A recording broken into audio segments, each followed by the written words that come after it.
بسم الله الرحمن الرحيم تبارك الذي بيده الملك وهو على كل شيء قدير الذي خلق الموت والحياة ليبلوكم أيكم أحسن عملا وهو العزيز الغفور الذي خلق 7 سماوات طباقا ما ترى في خلق الرحمن من تفاوت فارجع البصر هل ترى من فطور ثم ارجع البصر كرتين ينقلب إليك البصر خاسئا وهو حسير ولقد زينا السماء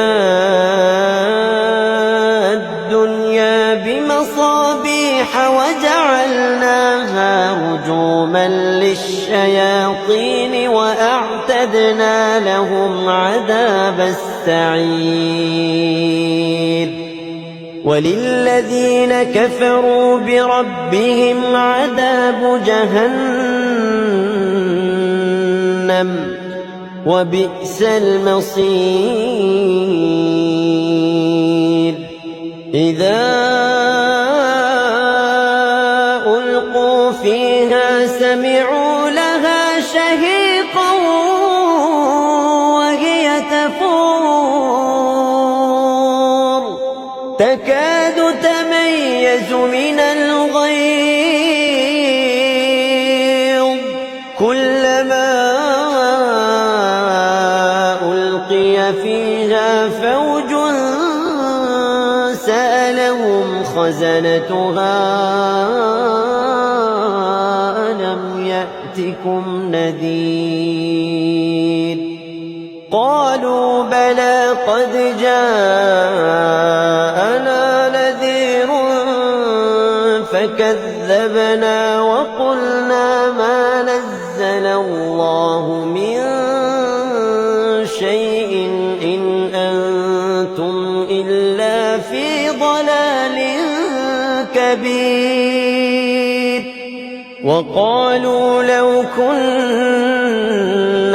نسمع أو نعقل ما كنا في أصحاب السعير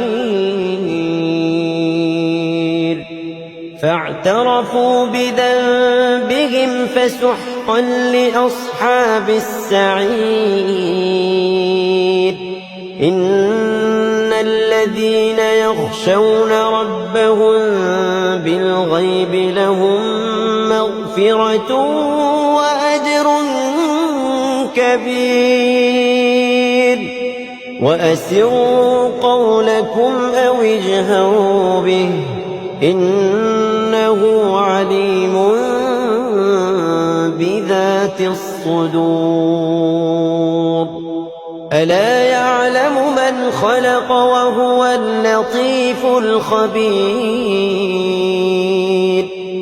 هو الذي جعل لكم الأرض ذلولا فامشوا في مناكبها وكلوا من رزقه وإليه النشور أأمنتم من في السماء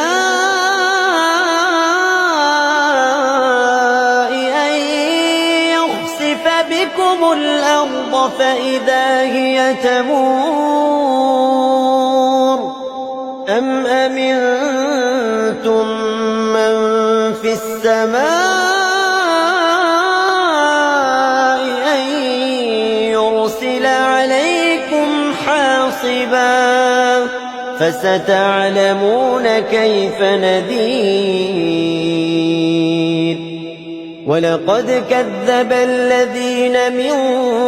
قبلهم فكيف كان نكير أولم يروا إلى الطير فوقهم صافات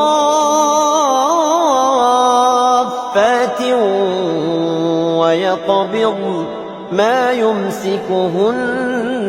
إلا الرحمن إنه بكل شيء بصير أمن هذا الذي هو جند لكم ينصركم من دون الرحمن إن الكافرون إلا في غرور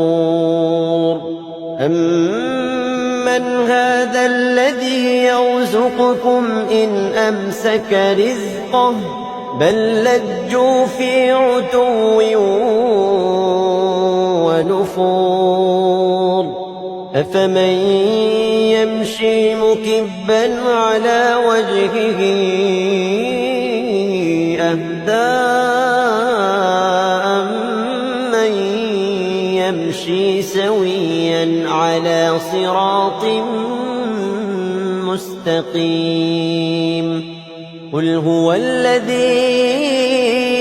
أنشأكم وجعل لكم السمع والأبصار والأفئدة قليلا ما تشكرون